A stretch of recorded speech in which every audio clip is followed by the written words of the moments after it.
I think my favorite work in the Rothberg sale is this small watercolor by Jean Hugo.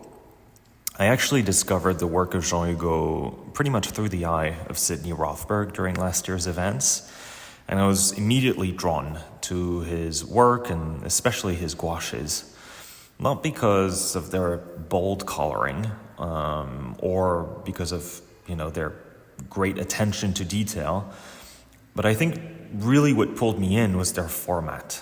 I've always preferred smaller works of art, but there's something quite special about Hugo's miniature works because they have this sense of intimacy and preciousness that really feel that you're in the presence of something magical, as if his works on paper were actually like tiny charms that you could keep for yourself for good luck.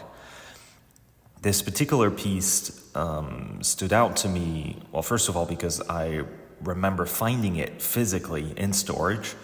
It was at the bottom of a very large bin, and when I first held it into my hands, I thought it was actually a March Avery watercolor.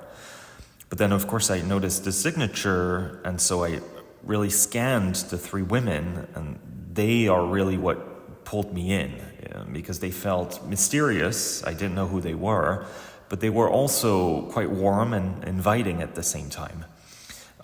When we brought this work back to the office, later on I discovered that the three women were in fact the artist's wife, his daughter, and his sister-in-law.